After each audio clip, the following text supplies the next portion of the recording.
आज की कहानी उदय नाम के एक साधारण से आदमी की है। एक ऐसा इंसान जिसे उसके हालातों ने एक ऐसे रास्ते पर लाकर खड़ा कर दिया जहां हर कदम पर डर और रहस्य उसका इंतजार कर रहे थे। ये कहानी है एक ऐसे काम की जिसे करने का ख्याल भी किसी के भी रोंगटे खड़े कर दे। ये एक लाइन, बस यही एक लाइन उदय की पूरी कहानी बता देती है। ये किसी हीरो की बहादुरी की दास्तान नहीं है, बल्कि ये कहानी है एक पिता की उस मजबूरी की जो उसे डर की हर सीमा को पार करने पर मजबूर कर देती है। तो चलिए कहानी की एकदम शुरुआत में चलते हैं। ये समझते हैं कि आखिर ऐसी क्या मजबूरी आन पड़ी थी जिसने उदय को आधी रात में दूध पहुंचाने जैसा ये रहस्यमयी काम करने पर मजबूर कर दिया। और ये सब कुछ शुरू हुआ उसकी नौकरी छूटने के बाद। सोचिए 10 साल की पक्की नौकरी एक छोटे से झगड़े की वजह से चली गई। अब उदय के घर में चूल्हा जलना तक मुश्किल हो गया था। जहां पहले 2 वक्त की रोटी आराम से मिल जाती थी, अब परिवार का पेट पालना एक पहाड़ जैसी चुनौती बन गया था। जरा सोच कर देखिए, रात का घना अंधेरा, चारों तरफ जंगल और एक बिल्कुल सुनसान रास्ता। और ठीक तभी उदय की साइकिल की चेन टूट जाती है। उस पल तो उसे लगा कि शायद भगवान भी उससे रूठ गया है। लेकिन उसे क्या पता था कि यही वो पल था जहां उसकी साधारण सी जिंदगी एक बहुत ही असाधारण और डरावने मोड़ पर आने वाली थी। और ठीक उसी निराशा के पल में उदय को एक ऐसी नौकरी का ऑफर मिला जो सच होने के लिए कुछ ज्यादा ही अच्छा था और उतना ही अजीब भी। अचानक झाड़ियों से एक नकाबपोश आदमी बाहर आया। और अजीब बात ये थी कि वो उदय का नाम जानता था, उसकी बेरोजगारी के बारे में जानता था। उसने उदय को एक ऐसी नौकरी ऑफर की जिसकी तनख्वाह इतनी ज्यादा थी कि उदय को अपने कानों पर यकीन ही नहीं हुआ। लेकिन एक शर्त थी, काम बेचिराग गांव में करना होगा। मतलब एक ऐसा गांव जहां कोई चिराग नहीं जलता, जो पूरी तरह वीरान है। अब कोई भी सुनेगा तो घबरा ही जाएगा, है ना? तबेले के अंदर नहीं जाना, हर रोज नए नए अजीब ग्राहक। लेकिन उदय के लिए यह सिर्फ एक नौकरी नहीं थी, ये अपने परिवार को भुखमरी से बचाने का एकमात्र जरिया था। उसकी पत्नी ने भी उसे समझाया, तो उसने डर को दिल में कहीं दबाया और इस काम के लिए हाँ कर दी।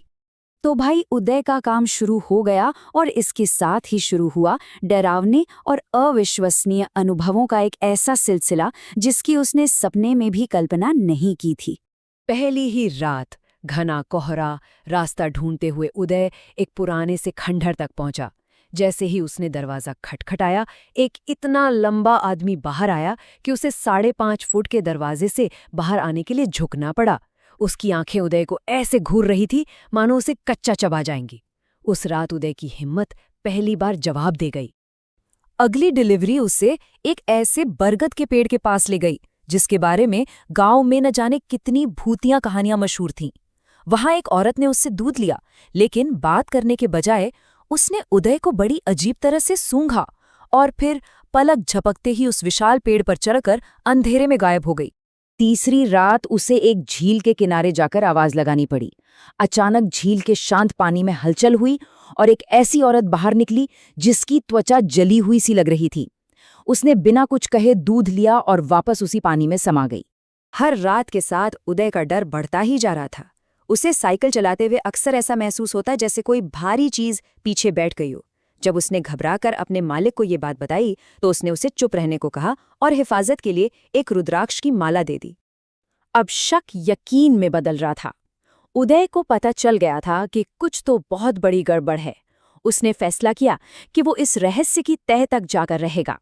लेकिन जो सच उसके सामने आने वाला था, वो उसके पैरों तले जमीन खिसका देने वाला था। तो उदय ने फैसला किया कि वो दिन के उजाले में इन जगहों को ढूंढेगा। वो उस खंडहर को, उस बरगद के पेड़ को, उस झील को सब ढूंढने निकला। लेकिन पता है क्या हुआ? उसे कुछ भी नहीं मिला। वो सारी जगहें जैसे रात के अंधेरे के साथ ही वजूद में आती थीं और सुबह होते ही गायब हो जाती थीं। आखिरकार एक रात उदय ने हिम्मत जुटाई और उसने उस तथाकथित तबेले के अंदर झांकने का फैसला कर लिया। और जो उसने देखा उससे उसके होश उड़ गए।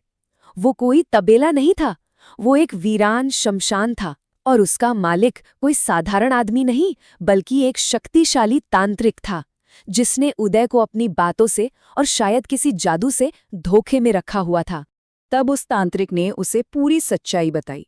जिसे उदय दूध समझकर बांट रहा था, वो असल में मंत्रों से अभिमंत्रित किया हुआ पानी था। और उसके ग्राहक वो इंसान थे ही नहीं, बल्कि उस शमशान में फंसी हुई आत्माएं और भूत थे। ये पानी उन आत्माओं को शांत रखने के लिए था, ताकि वे किसी भी जिंदा इंसान को कोई नुकसान ना पहुंचाएं।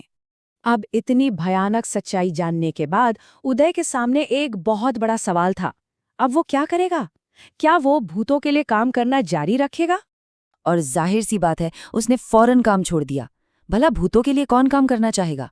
लेकिन जब 10 दिनों तक शहर में भटकने के बाद भी उसे कोई काम नहीं मिला और घर में बच्चे भूखे थे, तो उसकी मजबूरी उसके डर पर भारी पड़ गई। उसे वापस उसी डरावनी नौकरी की ओर लौटना पड़ा। ये सुनने में शायद यकीन ना हो, लेकिन उदय ने ये डरावना काम 1-2 दिन या महीने नहीं, बल्कि पूरे 13 साल तक किया। और किस्मत का खेल देखिए, इसी काम से कमाए पैसों ने आखिरकार उसकी जिंदगी बदली और वो अपनी खुद की डेयरी खोलने में कामयाब हो सका।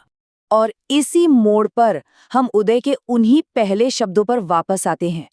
ये कहानी इस बात का सबूत है कि एक पिता का अपने परिवार के प्रति प्यार और जिम्मेदारी दुनिया के किसी भी डर से कहीं ज्यादा बड़ी होती है। ये कहानी हमें सच में सोचने पर मजबूर कर देती है कि जब परिवार को पालने की जिम्मेदारी आती है, तो एक इंसान डर की किन हदों को पार कर सकता है।